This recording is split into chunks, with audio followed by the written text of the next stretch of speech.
जय हिंद।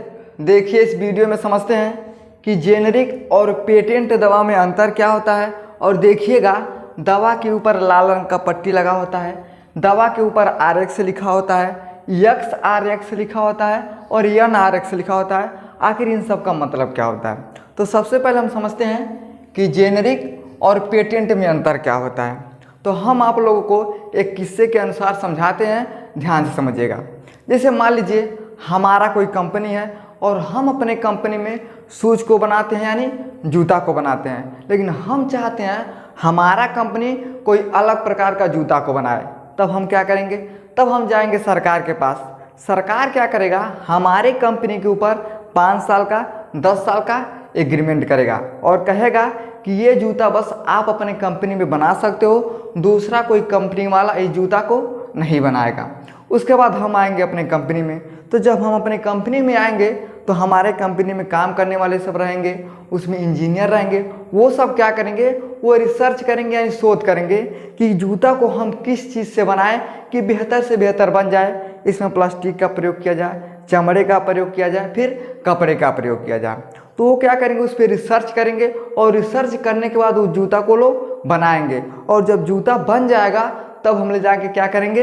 मार्केट में बेचेंगे। तो जब हम मार्केट में बेचेंगे ना, तो उस जूता को हम कहेंगे कि ओरिजिनल जूता है। अब ओरिजिनल काहे कहेंगे? भैया हम सरकार को भी पैसा दिए हैं, हमारा जूता बनाने में रिसर्च हुआ है, उस पर शोध हुआ है, पैसा लगा है, टाइम लगा है, इसलिए हम उससे कहते हैं कि ओरिजिनल जूता है। लेकिन 5 साल के बाद 10 साल के बाद हमारा एग्रीमेंट खत्म हो जाता है। तब कोनो दूसरा जूता वाला कंपनी आएगा और कहेगा कि भैया हमको अपना फार्मूला दे दीजिए। हम क्या करेंगे? उसको अपना फार्मूला दे देंगे। वो भी जाएगा क्या करेगा? उसी तरह से जूता को बना के बेचेगा। तो जब वो बेचेगा तो उसे हम कहेंगे डुप्लीकेट है। ना उसने पैसा खर्च किया, ना उस पर रिसर्च किया, बस फार्मूला को लाया और उसी के हिसाब से जूता को उसने बनाना शुरू कर दिया। तो जो हम बनाए उसे हम क्या कहेंगे? उसे हम कहेंगे ओरिजिनल। लेकिन जो दूसरा कंपनी बनाएगा उसे हम क्या कहेंगे? उसे हम कहेंगे डुप्लीकेट। ठीक उसी तरह से दवा में भी होता है, ध्यान समझिए। देखिए ये तीनों क्या है? ये तीनों दवा का कंपनी है मैनकाइंड है एरिस्टो है और एबॉट है। लेकिन जो मैनकाइंड है ये चाहता है कि हम अलग प्रकार से कुछ दवा को बनाएं। जैसे मान लीजिए अगर ये चाहता है कि हम पैरासीटामॉल दवा को बनाएंगे, क्या करेंगे? पैरासीटामॉल दवा को बनाएंगे अलग से। तब ये क्या करेगा? ये जाएगा सरकार के पास। तो सरकार क्या करेगा? 20 साल का 25 साल का इसके ऊपर एग्रीमेंट करेगा और कहेगा कि ये दवा बस आप अपने कंपनी में बना सकते हो, दूसरा कोई कंपनी वाला इस दवा को नहीं बनाएगा। ये क्या करेगा? आएगा अपने कंपनी में, और जब अपने कंपनी में आएगा तो इसके कंपनी में डॉक्टर रहेंगे, साइंटिस्ट रहेंगे, उस पर काम करने वाले लोग रहेंगे। तो वो सब क्या करेंगे? मिल के उस पर रिसर्च करेंगे, उस पर शोध करेंगे और शोध करने के बाद वो क्या करेंगे? दवा को बनाएंगे। यानी क्या करेंगे? वो पैरासीटामॉल दवा को बना देंगे। तो जब ये पैरासीटामॉल दवा को बनाएंगे ना, तो उसे हम कहेंगे कि ये पेटेंट है। क्या कहेंगे उसे हम कहेंगे कि ये दवा पेटेंट है। क्यों कहेंगे? क्योंकि ये पैसा सरकार को भी दिया और जो अपने कंपनी में आया तो उस पर पैसा खर्च किया, उस पर टाइम लगा और बढ़िया से बढ़िया दवा को उसने बनाया। तो उस दवा को हम कहेंगे ये दवा क्या है? पेटेंट है। तो जो पेटेंट दवा होता है ना, वो कंपनी तय करता है कि इसका कितना MRP रहेगा। लेकिन 20 साल 25 साल के बाद एग्रीमेंट खत्म हो जाएगा, तब है दोनों कंपनी कहाँ जाएगा? ये दोनों कंपनी पहुँचेगा मैनकाइंड के पास। और जब ये दोनों कंपनी मैनकाइंड के पास पहुँचेगा तो सब कहेंगे भैया अपना फार्मूला हमको दे दीजिए और हम भी क्या करेंगे? पैरासीटामॉल दवा को बनाएंगे। क्या करेंगे? पैरासीटामॉल दवा को बनाएंगे। तो जो मैनकाइंड होगा इन दोनों को क्या करेगा? अपना फार्मूला दे देगा। तो जब ये फार्मूला दे देगा तो ये लोग भी क्या करेंगे? पैरासीटामॉल दवा को बनाएंगे। तो जब ये लोग बनाएंगे ना, तो उसे हम कहेंगे ये जेनेरिक दवा है। क्या कहेंगे? उसे हम जेनेरिक कहेंगे। अब जेनेरिक कहाँ कहेंगे? तो इन लोगों ने ना ही सरकार को पैसा दिया, ना ही इन लोगों ने इस पर रिसर्च किया, बस फार्मूले के हिसाब से इन लोगों ने क्या किया? दवा को बना दिया। तो जो मैनकाइंड बना उसे हम क्या कहेंगे? हम पेटेंट कहेंगे। क्या कहेंगे? पेटेंट कहेंगे। लेकिन है जो दोनों कंपनी बनाएगा उसे क्या कहेंगे? हम जेनेरिक कहेंगे। यानी मैनकाइंड जो दवा बनाएगा उसे कहेंगे पेटेंट दवा है, और जो है दोनों बनाएगा इसे हम क्या कहेंगे? जेनेरिक दवा है। इसलिए जो पेटेंट दवा होता है ना, ये बड़ा महंगा होता है, लेकिन जो जेनेरिक दवा होता है ये बनेगा 10 रुपये में, लेकिन MRP ठूस ठूस के चाप चाप के कर देता है सब 50 रुपये। अब समझिए कि कहाँ आखिर पेटेंट दवा महंगा होता है। समझिए, जैसे मान लीजिए जेनेरिक दवा है, क्या है? ये जेनेरिक दवा है। जेनरिक दवा को बनाने में कंपनी अगर 10 रुपये खर्च करता है, कितना खर्च किया? 10 रुपये। तब कंपनी कहेगा कि भैया 10 रुपये तो हम बनाइबे किए हैं, लेकिन 10 रुपये हम कमाएंगे। कंपनी कितना ले रहा है? 10 रुपया। तब तक सरकार आएगा कहेगा अरे लोला कहीं का, 10 रुपये तो ठीक है तुम्हारा दवा बनाने में लगा है, 10 रुपया तू ले रहा है और हमको तू पैसा नहीं दिया, 10 रुपये हमके दे। ठीक कहेगा ठीक है भाई हम 10 रुपये तुमको भी देते हैं, 10 रुपये ही सरकार को भी देगा। कुल कितना हो गया? तो 30 रुपया हो गया। ये हो गया जेनेरिक का। अब समझते हैं पेटेंट के विषय में। मान लीजिए पेटेंट दवा, अब देखिए ये बना है 200 रुपया में, ना ही इस पर रिसर्च हुआ है, ना ही इस पर खोज हुआ है, ना ही इस पर कुछ ज़्यादा लागत लगा है, तो ये बना है 200 रुपये में। लेकिन जो पेटेंट है उस पर रिसर्च हुआ, उस पर खोज हुआ है, ये अगर बना है 20 रुपया में, कितना बना है? 20 रुपया में। तो जो कंपनी होता है ना, पेटेंट दवा का मूल्य निर्धारित करता है, तो कंपनी कहेगा कि 10 रुपये हम भी लेंगे। कंपनी क्या करेगा? 10 रुपया लेगा। कुल कितना हो गया? 30 रुपया।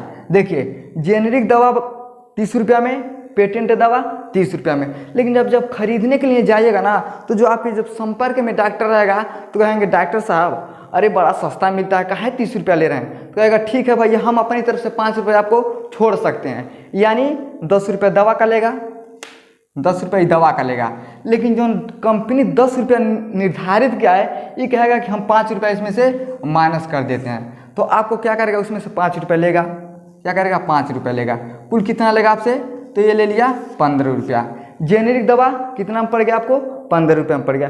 लेकिन जब पेटेंट दवा लेने के लिए जाएगा ना, तो कहिएगा ये तो पेटेंट दवा है, तो जो डॉक्टर रहेगा जो दवा को बेचेगा वो कहेगा देखो भैया 20 रुपये तो हमको लगा है बनाने में, यानी कंपनी ने क्या किया, इसको 20 रुपये में बनाया है और 10 रुपये कंपनी निर्धारित किया है लेने के लिए, तो हम आपको 5 रुपये इसमें से छोड़ सकते हैं। यानी 20 रुपये क्या करेगा?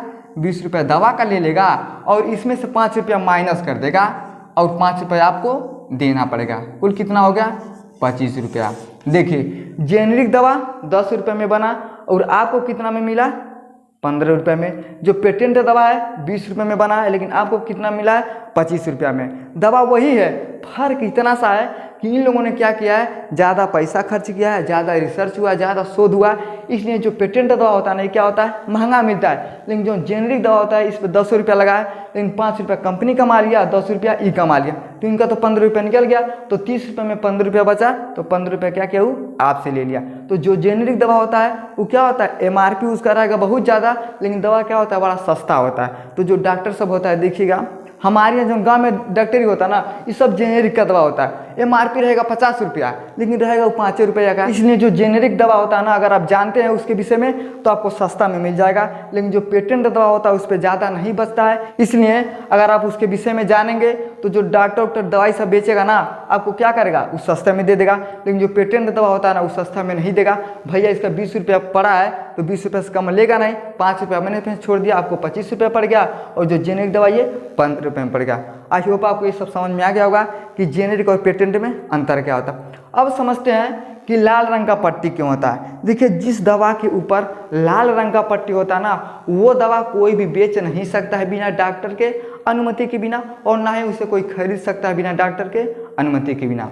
उसके बाद देखिए RX लिखा होता है। अब जब भी जाइएगा ना डॉक्टर के पास, तो डॉक्टर पर्ची पे ऐसे RX लिखेगा, RX लिख के दवा लिख देगा।